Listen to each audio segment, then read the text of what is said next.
Welcome to this Inter-Intellect Super Salon, where we'll have a discussion about the future of food. We have a growing population on this planet, which could reach as much as 10 billion people. And we have a lot of ecological problems, first and foremost, climate change. And it seems our current food production, especially when we think about animal agriculture, isn't really sustainable. So I think this is definitely a topic we should talk about. And we have a guest today who knows quite a bit about this topic. He's an author of this book called Clean Meat. He's also an entrepreneur and he's a speaker. And his name is Paul Shapiro. Paul, welcome to the conversation. Thanks, Lucas. Great to be chatting. Awesome. So again, this conversation is recorded, and I have prepared a few questions that I will ask Paul, and then whoever's with us live today can also pitch in with their own questions. So Paul, I would like to get started with a quick intro from yourself, mainly focused on like what was like your early life, your early career, and what was the things you did that eventually led to you writing this book? It's funny because while I am now in my mid 40s, I feel like I'm kind of still in my early life. Like I feel like I'm still in my early career. So, but to answer your question directly, Lucas, I grew up with a deep passion for animals and for protecting them. And I always was troubled by the thought of humans bullying other animals. Seeing stronger kids beating up on weaker kids always bothered me, and seeing humans beating up on weaker animals, which is pretty much every other animal on the planet compared to our strength, really bothered me. And so I spent about 20 years working in the professional animal welfare space, primarily working as a lobbyist to pass laws to protect animals.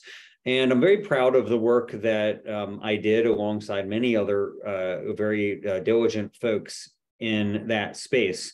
We passed a number of laws to give better living conditions to animals on farms, as an example. But it became clear to me, as I was doing so many lobbying campaigns to pass new laws to protect animals from cruelty and to try to reduce the number of animals who we are using, especially for climate change reasons, it became very clear to me that probably food technology and food innovation were going to do more to solve this problem of how we're going to feed humanity moving into the future without destroying the planet in the process.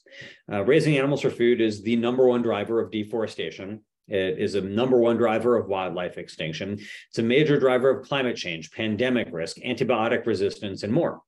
The problem is that meat demand continues to rise, not fall. It's rising in the US, it's rising in China and India and Mexico, and basically all the places it's going to matter the most in the future, meat demand is rising, not falling.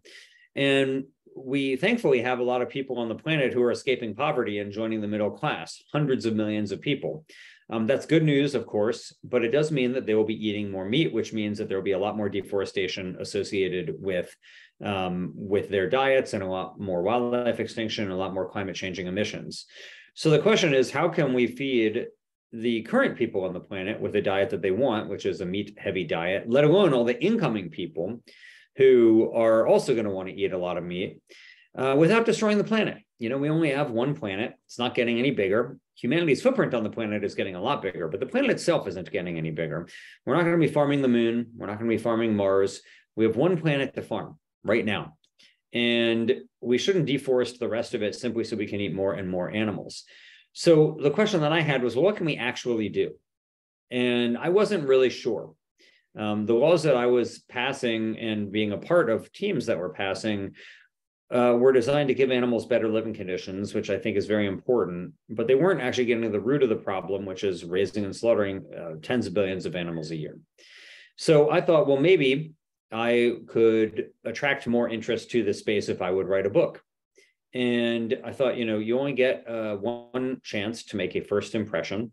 And the industry of trying to create slaughter-free meat, which is often referred to as clean meat or cultivated meat, didn't have any books at that time written about it. And I thought, what better way for me to contribute than to write a book? Now, it was a little bit hubristic because I had never published a book before, but I wrote this book and I pitched the book, and I got very fortunate. Simon & Schuster published it, and it did very well compared to what I would have expected. And the book really chronicles the race between the investors, the entrepreneurs, and the scientists who are all working to commercialize the world's first slaughter-free meat.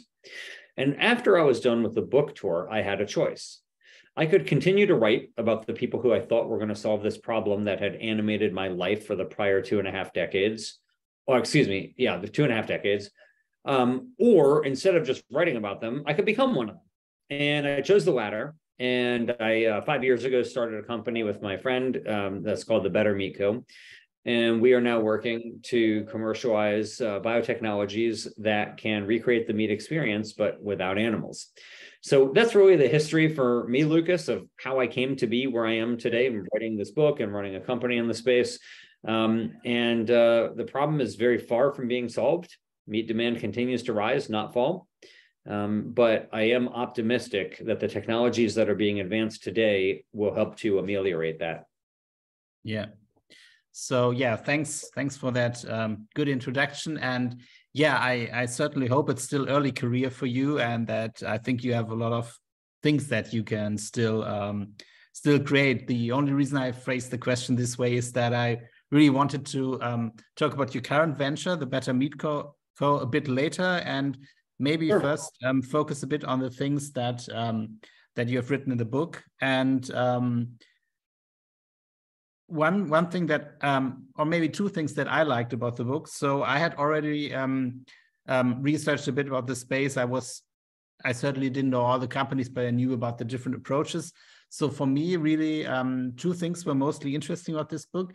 And one thing was where you talked about animal product alternatives outside of meat, like leather and all. And that's something I never thought about. And but I like how you connected that to as also one alternative of how to enter this market.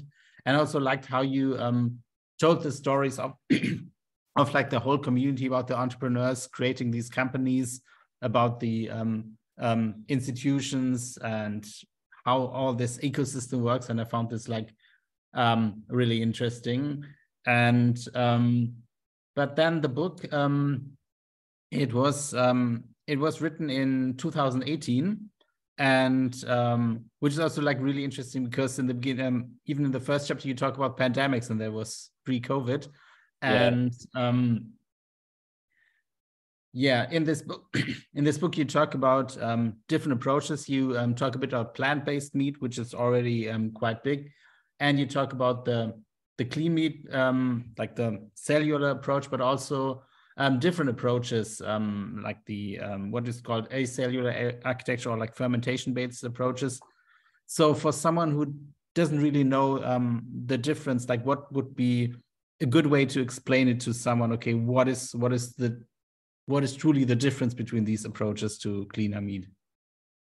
Sure. So let me just address a couple of the things that you mentioned, Lukas. The first is that these technologies are important, yes, for displacing the raising of animals for food, but for many other purposes. You think about lots of technologies that have rendered various kinds of animal exploitation obsolete. As an example, we used to light our homes with whale oil. Whaling was a dominant industry in the United States. And whaling wasn't ended because people cared about whales. It wasn't ended because there was a sustainability concern that led people to think, hey, let's not whale anymore. It ended because kerosene was invented, and it was a cheaper, cleaner, more efficient way to light our homes. And eventually, kerosene lamps got displaced by electricity. And so you see that time and time again. We used to whip horses to get around. Then we had bicycles and cars. And in fact, cars weren't even called cars at first. They were just called horseless carriages. We used to live pluck geese for writing letters. Then you had the metal fountain pen get invented, and that ended up pretty much eradicating the live plucking of geese for quills because we didn't need them anymore. Now we, of course, write messages by tapping on glass screens.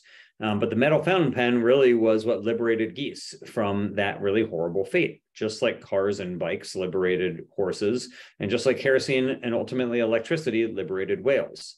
And those are all non-food uses of animals that were rendered obsolete by new technologies. And the same is going to happen, I suspect, with things like leather and other non-food uses of animals, where we can produce these types of experiences better. They don't have to be mere mimicry. A metal fountain pen is not mere mimicry of a quill. It is better than a quill. A quill, you have to stop and dip your pen into the inkwell. You have to constantly be sharpening the quill tip. The metal fountain pen allows you just to write uninterrupted. A bike or a car is not a mimicry of a horse. Henry Ford famously said that if I had asked the public what they wanted, they would have said a faster horse. But these are better than horses. And everybody switched en masse because it was so obviously better than utilizing a horse for so many reasons. And the same is obviously so with electricity rather than whale oil. And so time and time again, technologies have rendered various kinds of animal exploitation obsolete because they have not just mimicked those kinds of products, but they have improved upon them. And so I don't think it's enough for these biotechnologies to just create leather without animals. They have to be better in some way. It has to be more versatile leather. Maybe it's thicker, maybe it's thinner, maybe it's more breathable, maybe it's less expensive. Whatever the case is, it needs to outperform the incumbent. Now, to answer your question directly, Lukas, about cellular versus acellular agriculture, these are different kinds of ways of producing animal products. So if you think about cellular agriculture, you're growing actual animal cells into products like meat, not a meat substitute or a meat alternative. It's actual animal meat, simply grown from animal cells rather than from animal slaughter. That's one way that you can try to recreate the meat experience without animals. But there is another method known as acellular agriculture, where the cells that you are growing are not the product. Rather, they are the factory. So think about it like this. Imagine that you have brewer's yeast and you feed it sugar and it consumes the sugar and it excretes alcohol. That's how you get beer and wine, is through an acellular process where the cell, in this case, the microorganism that we call brewer's yeast colloquially, consumes sugar and then it excretes alcohol. Or if you have baker's yeast, you can feed it sugar and it produces CO2. And that's what gets your bread to rise. The reason why bread won't rise without without baker's yeast is because you have no CO2. When you look at the little air bubbles in bread, that's produced by that product, by that process.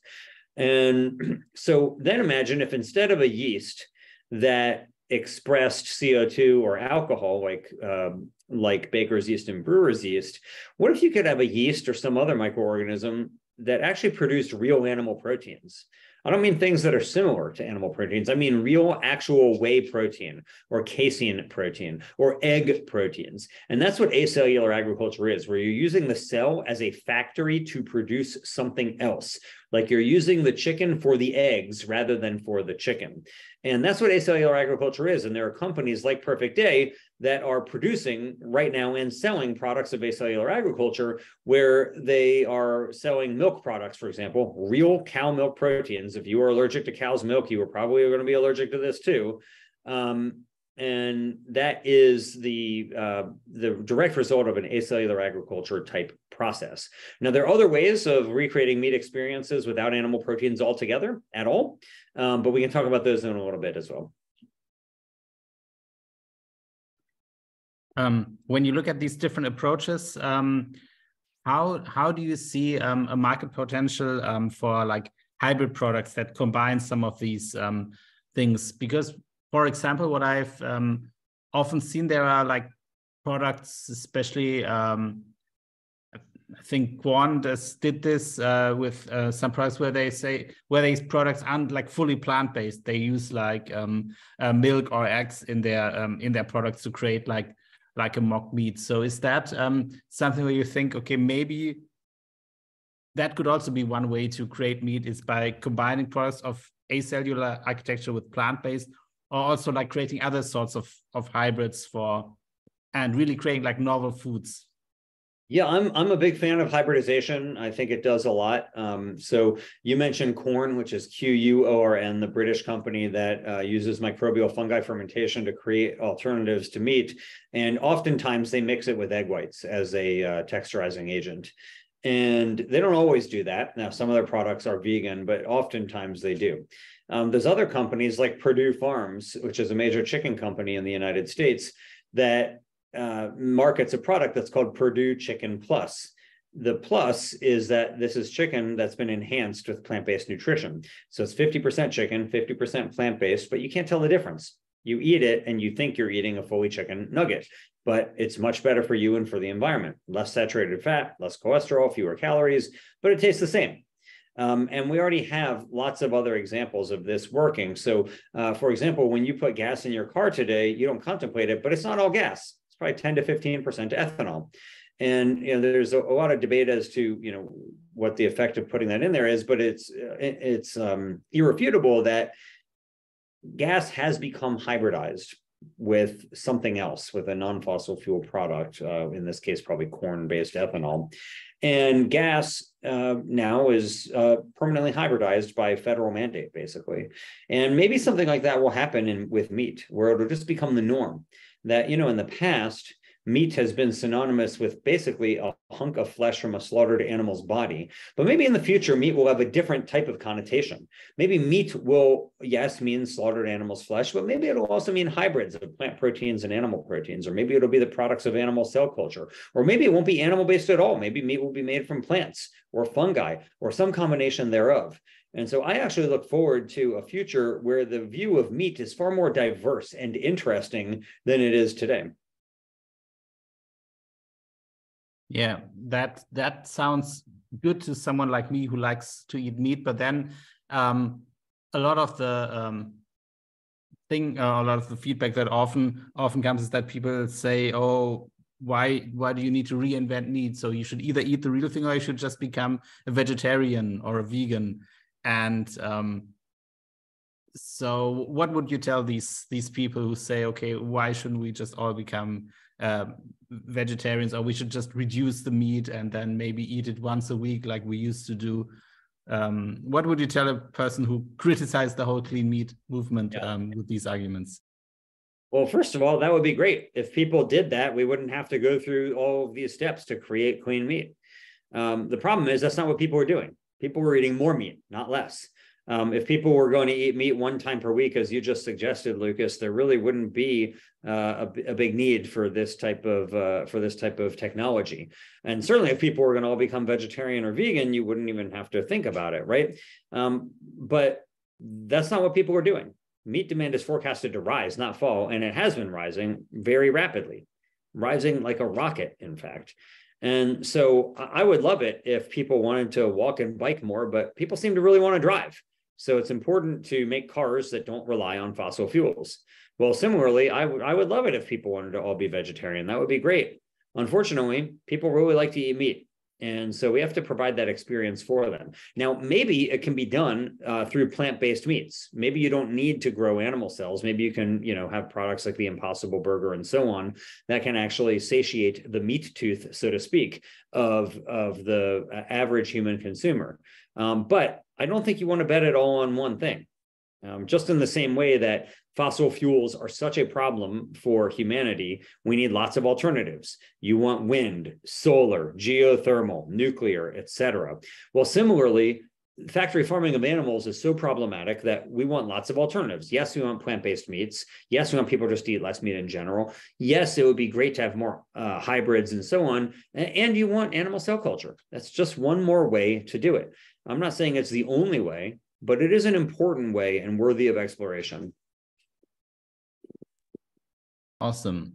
So your book Clean Meat came out in 2018, if I saw correctly, and which would mean that from the first public tasting of that very famous I don't even remember the price, but very expensive burger, until the publishing of your book, and from the publishing of the book until now, roughly the same time, like 5 years have passed.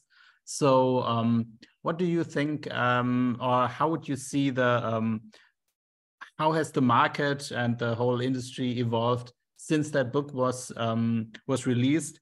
And yeah, what do you think has mostly changed? And did it make you more excited, more optimistic about the whole market, or do you already see, okay, maybe some things are still like taking more time, and maybe what you wrote in the book was a bit too optimistic in terms of like positive predictions? Yeah, well, in the book, I was reporting on what these entrepreneurs and investors were saying. And what some of them said turned out not to be true. They were very optimistic that they would be on the market before 2023, which is when we are recording this. And I took a more cautious tone in the book, saying that this is not inevitable, that new technologies have to be advanced in order to make this actually commercially viable. And at the same time, I will admit that if you had asked me when the book came out in 2018, will queen meat be on the market in the United States by 2023? I would have thought, yes, it would have. And so I would have been wrong in saying that. And I think many other people who actually made those predictions certainly turned out to be wrong. And I might have even made it for all I know, but not in the book. But I will say the following. This is really hard science. It's hard technology. It's kind of like fusion nuclear energy. It takes a lot to get there, but if you can do it, it solves a massive, massive problem. And so it's worthy of exploration. It's a really difficult thing, and it's taking much longer than I would have expected. And I think many of the entrepreneurs in this space and many of the investors in this space longer than they would have expected as well. But that doesn't make me bearish on this field. In fact, I am still bullish on queen meat, and I think that it will be the future of the meat industry, but it's not the present. If we want to have a hope of making a dent in the demand for animal meat today, I think we better be looking more at plant-based meats and fungi-based meats and so on. But we should continue the research and funding into the queen or cultivated meat industry as well, because I think that long-term, that is still a very critical part of the solution to this very vexing problem. All right. So with the Better Meat Co., so let's talk about your current venture now. I think you have also taken this this path, not like growing animal from meat from animal cells, but from fungi, if I understood this correctly. So it's like a different approach, and maybe you could talk a bit about what exactly it is that you're doing and why you have chosen to focus on this particular approach of developing a meat alternative. Yeah, sure, Lucas. So if you think about how plant-based meat is made today, there's a lot of steps to go from the plant to the meat. And that's because plants are very different from animals. Plants on the evolutionary tree are very far away from animals. So, take let's say Beyond Burger, right? The hero ingredient is this texturized pea protein. So the way you get that is you grow a field of peas, you harvest the field of peas, you mill those into a flour, but the flour is very low in protein. So you've got to strip out the fiber, strip out the fat, you concentrate it into a pea protein powder. Now you have a very proteinaceous powder that like an athlete might take as a supplement, but it's not texturized like meat. So what you have to do then is put it through an extrusion process, which is a fancy way of saying lots of heat and lots of pressure. And that changes the molecular structure of the protein to go from being globular, like a globe, which most plant proteins are, to being stringy, like an animal protein. And so that's a lot to do to create something that looks and tastes like animal meat. And that's one of the reasons why these products are still more expensive than animal meat. You might think, well, peas are so cheap and beef is so expensive. Why is a Beyond Burger more expensive than a hamburger? Well, it's because you're not just making a pea burger, right? You're taking peas and putting them through all these steps to get there. Now, that's not a knock on the Beyond Burger. I like the Beyond Burger and I eat it I eat it often. So it's just to say, though, it's not anywhere near the cost of animal meat. So the question is, can we recreate the meat experience in a more economical, more convincing way? And I think the answer is yes. I think the answer is that with fungi fermentation that we can indeed do that.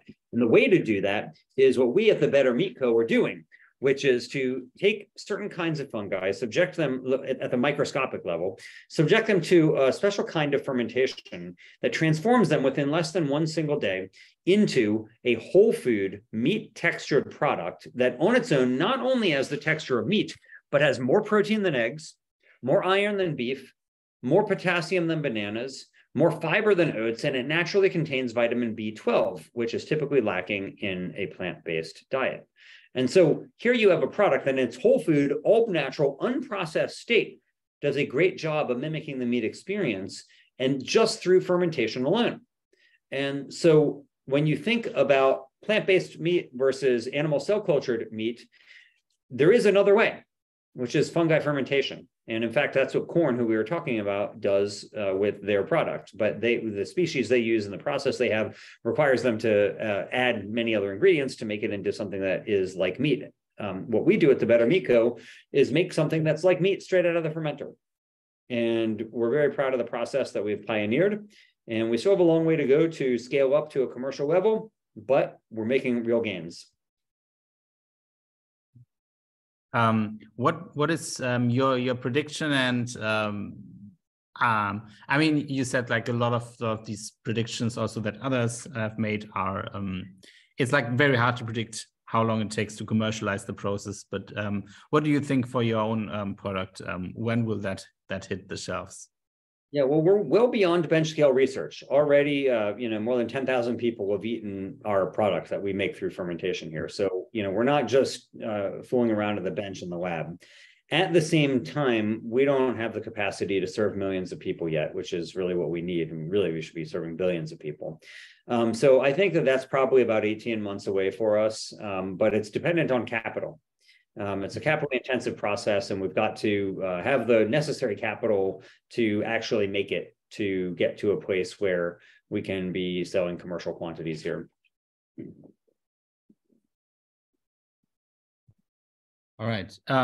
So you have said at some point that you have probably tasted more like different clean meat products than any other person on this planet. So what was last like novel product that's not on the market yet, that's not from your own company, that you were able to try?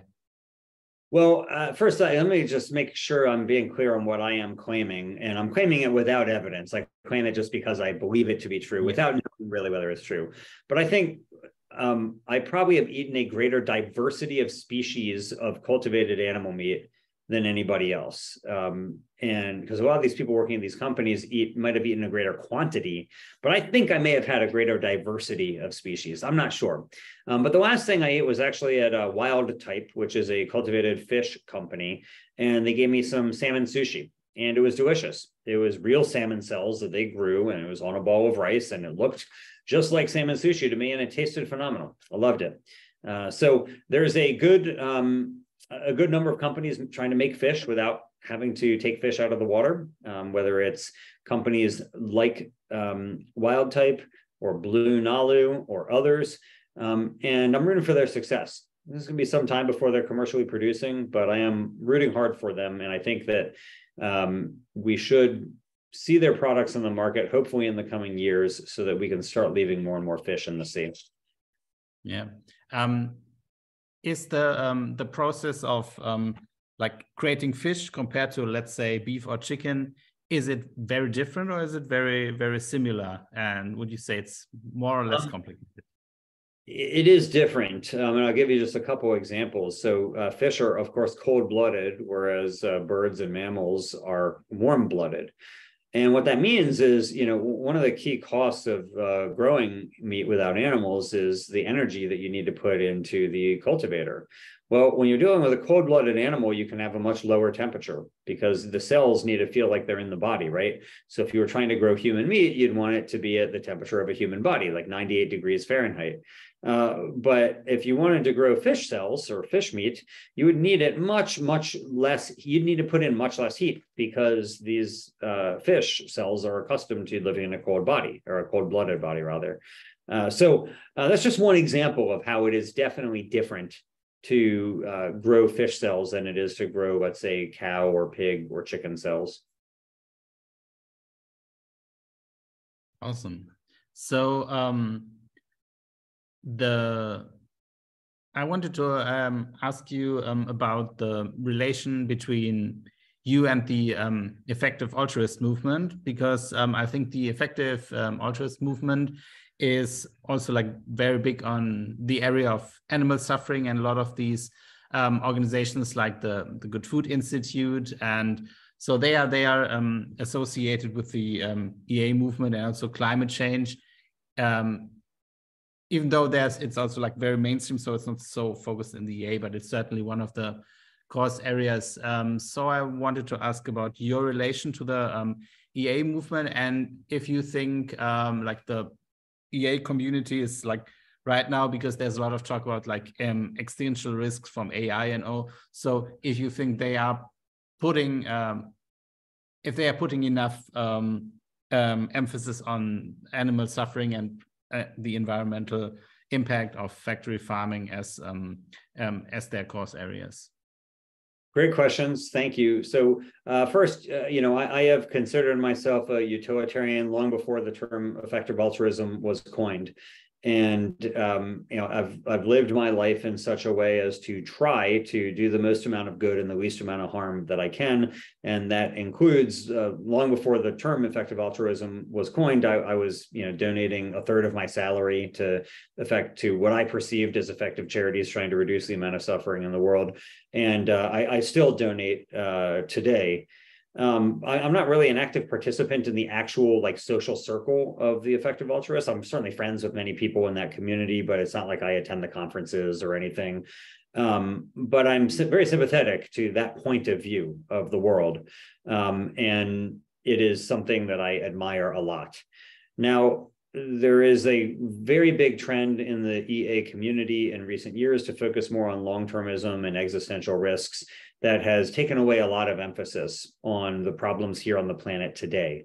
That's not just the misery that we cause to animals, but lots of other problems on the planet today as well.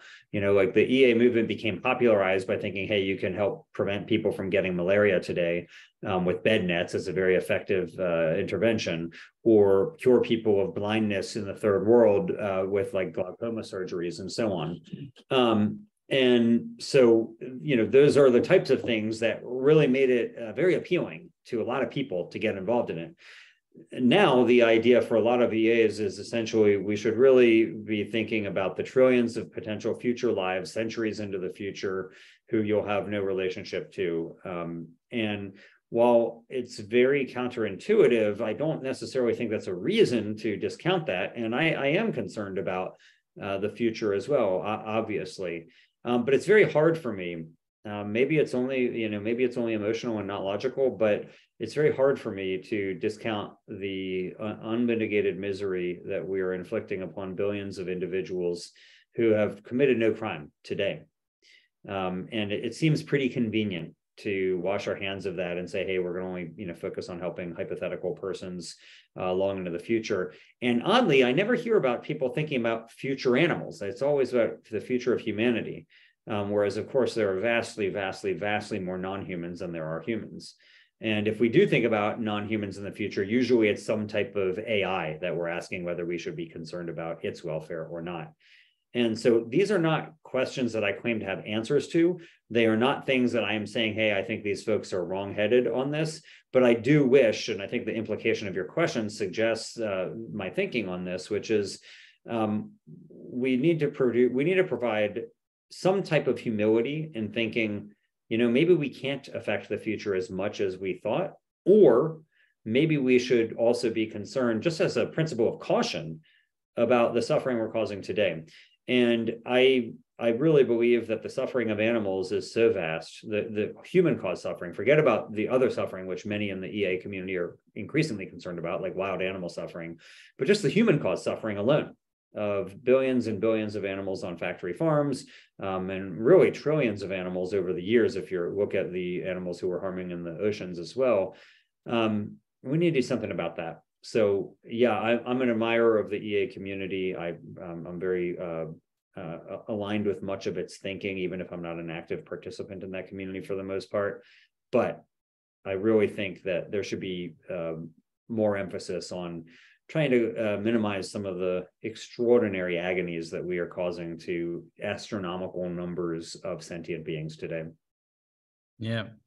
And I would agree on this with you. Definitely, like, thinking about the long term is important, but it's also really, really crucial to look at what we're doing today. And I really like what you said, and I will probably remember that sentence. Like, people think a lot about like future humans, but people don't think so much about like future animals. I don't think I've ever heard that term. Yeah, I think that is definitely something we have to think about. And maybe like the best explanation is that that DEAs think that the problem of animal suffering will certainly be solved before the long-term future comes, which maybe, but not if we ignore it and focus only on long-termism. And I think the other problem, of course, is that we're humans. So of course we prefer humans, right? Yeah. Like, I mean, let's just keep it real. Like, people prefer their group, and we are humans. Therefore, we think that humans are more important than anybody else because we're humans. And that is something that I think we need to be cautious about our own biases. All right. Looking at the time, let's not go too deep into this topic because there's something else. So let's switch gears a bit. And I want to talk about something that you have also mentioned in the book. And that is, like, apart from the science and the engineering to get clean meat products to market, you also need to face some regulatory hurdles, like that these products are actually allowed to be sold. And I'm wondering if you see there will be probably a lot of hurdles, and especially like for someone coming from Germany, I'm also a lot of thinking about like EU regulations, which might be a bit harsher than in the US when it comes to certain novel foods. So I'm curious if you think that the regulation could be a problem, or could even be the larger problem compared to the engineering. Yeah, I do think that, actually. So I think the EU has a lot of hurdles for the foods that are produced by biotechnology. Obviously, the EU has already banned bioengineered foods. This is not based on science. It is not based on logic. It is based just purely on emotion. In the United States, many of the consumers here have similarly unscientific biases where, you'll ask people whether they want to eat products of bioengineering or genetic modification, and they'll say no, but they eat them every day, no problem at all. Hundreds of millions of people eat them every day. And there's even a poll in the United States where people were asked what they thought about foods that contain DNA. And 80% of people said that they think there should be mandatory disclosure labels on foods containing DNA. Now, obviously, all foods you've ever eaten contain DNA. Every food, every apple, every pear you've ever eaten contains DNA. And you can't fault people for not being scientifically literate. Like, you can't fault people for that. Like, not everybody's a scientist. That's fine. But we should, as a community, try to have some focus on what actually is safe or not safe. And there are many things that are natural that are not safe at all. Eating a diet that's high in saturated fat might be, those foods might be natural, like eating a high beef diet or a high coconut oil diet, but it's not good for you. Like, it's clearly bad for you. Whereas there are foods that are human-made or that are human-derived in some way through some type of technology that might be actually really, really good for you. As an example, there's a new bioengineered tomato that's coming out in the United States now that has the same type of antioxidants that blueberries have, the anthocyanins that are extremely good for you. And it's bioengineered. It's a purple tomato. It's like a deep, deep purple. It's beautiful. I can't wait to buy it. It'd be great. I'd be thrilled to buy that. So anyway, the point is the EU has not been friendly to these so-called novel foods. And so I think that you're likely to see clean meat commercialization occur elsewhere where people are a little bit hungrier. Starvation has not been a problem in Europe for quite some time. And in communities, though, and countries where starvation is a recent memory, places like China, all of a sudden, I think they're going to be a lot more open to more efficient ways to produce more food for more people than communities that are that don't really know hunger in the way that, let's say, like China knew only a few decades ago. Yeah, I think we'll see cultivated meat commercialized in Asia and in the United States before Europe. But hopefully Europe will do the right thing here and will have a science-based approach to looking at what is actually safe or unsafe to consume. Yeah. Yeah, I hope so too, because I don't want to have to import those in small quantities for a great cost. You might have to smuggle them in because they're, it's gonna be hard to do. Or you can just come visit us in the US. But what a great problem that would be if all the other continents were already selling it. Sadly, that's not true. All right. So last question from my side would be, I would assume the thing that you're most focused on right now is growing and building your company Better Meat and get your products to market. But besides that, is there any other thing that you like, any other milestone that you're working towards? Yes. So first of all, there's a new edition of Clean Meat that is coming out. I've been working on updating it, and there will be a paperback edition that is coming out that is updated from the 2018 edition. So I keep your eyes peeled for that. Obviously, most of my time is spent running the Better Meat Co. And so making this company successful is by far the lion's share of my priority in my life. And I also host a podcast. It's called the Business for Good podcast. I put out 2 episodes per month in which we focus on companies that are making money by doing good in the world. Companies that are trying to solve some serious problem, like the problem that we're talking about today of excessive meat production, but not that, whether it's nuclear storage or nuclear waste storage, that is, or biodegradable plastics, or other types of important advancements in technology, focus on those. And so between running the Better Meat Co., continuing to write as an author, and hosting my own podcast, boredom is not my problem. I also try to be a good husband and a good caretaker for my dog. So those also take up some time in my life. But whatever problems I have, boredom is not one.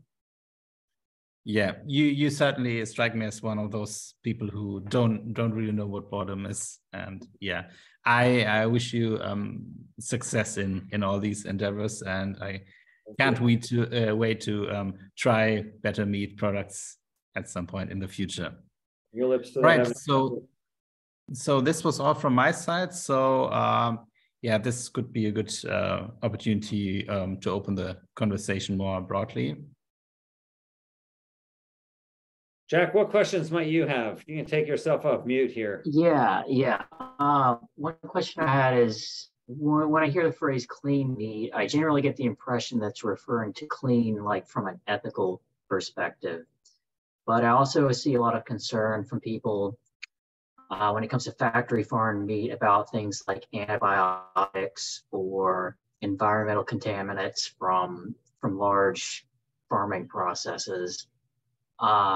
Are there any advantages to different forms of artificial meat, whether it's cell culture or things that come from fungus or plants, in terms of contaminants versus regular factory farm meat? Yeah, great question, Jack. Thank you. So the first thing is that clean meat certainly it's like an allusion to clean energy, right? So it is referencing the environmental benefits of this type of meat production. However, it is also literally cleaner from a food safety perspective. Just think about it. Right now, if you go to the supermarket, you are warned to treat raw meat like toxic waste. You got to segregate it in your shopping basket. You need separate bags to put it in. You bring it home. If the raw meat touches your kitchen counter, you have to disinfect it. If you touch it with your hands, you have to wash your hands. Whereas, of course, you don't have to do that with a raw apple or raw mushrooms. And the reason is because raw meat often has fecal pathogens on it. Salmonella, Campylobacter, E. coli. These are all intestinal pathogens that can sicken us if we don't cook the crap out of the meat. Literally, you're literally cooking the crap out of the meat. And so the one reason it's called clean meat is because you don't have to worry as much about intestinal pathogens when there are no intestines in the first place. These purveyors of clean meat are not growing intestines. They're growing muscle and fat, the type of meat that we want to eat. And so you're more likely to infect the meat with your own hands than the meat is to infect you.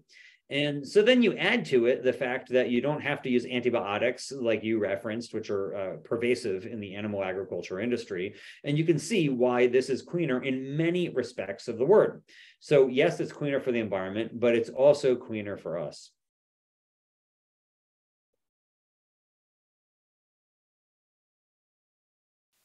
Another question. Yeah, another question I had is, you mentioned that you may have tried more synthetic meat products than any other person. I want to know if there are any products that you thought maybe didn't taste like what they were supposed to imitate, but maybe tasted good in their own right. Yeah, that's a great question, because the question is, do you need to be a perfect mimicry of meat, or can you come up with something that's just really good, right? And like I think about actually corn, which we were talking about earlier, QUORN. I think of corn in that category. Like I don't think anybody eats corn thinking, oh, I can't tell the difference between this and animal meat. But I do think that many people eat corn and say, this tastes really good to me.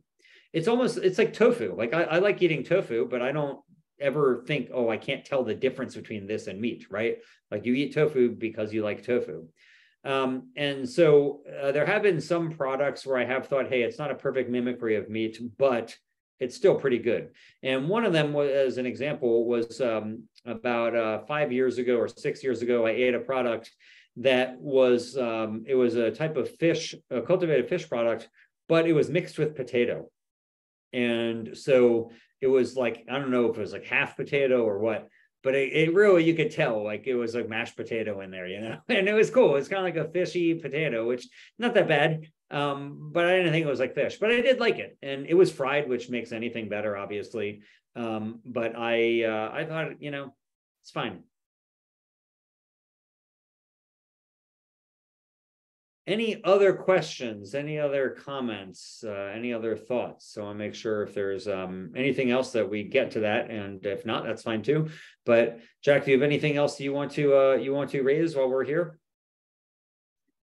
Yeah, I guess this may be something that you may not be at liberty to talk about, but I was wondering maybe if you could talk about some of the challenges facing companies. Like you mentioned that in the book, people thought we would be having synthetic meat by now, but we don't have it yet, and people are too optimistic.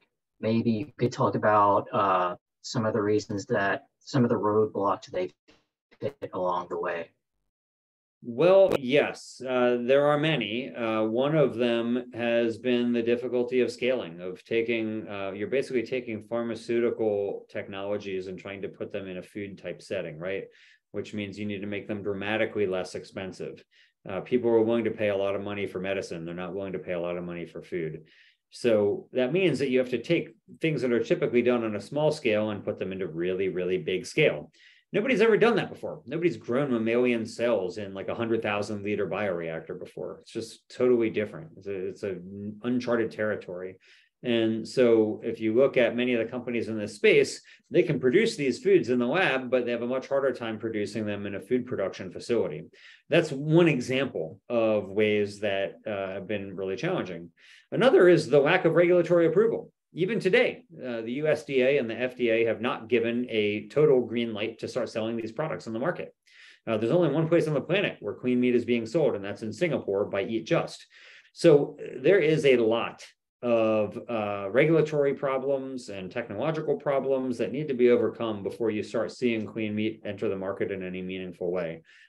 So that's why I think it's still going to be years before you see it in supermarket shelves, right?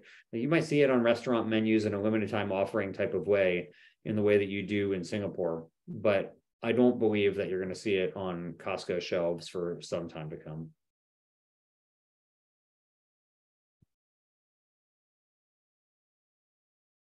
Great. Lucas, any other questions before we adjourn here? I want to make sure if there's anything else, but if not, I hope that you have had all of your clean meat questions satiated.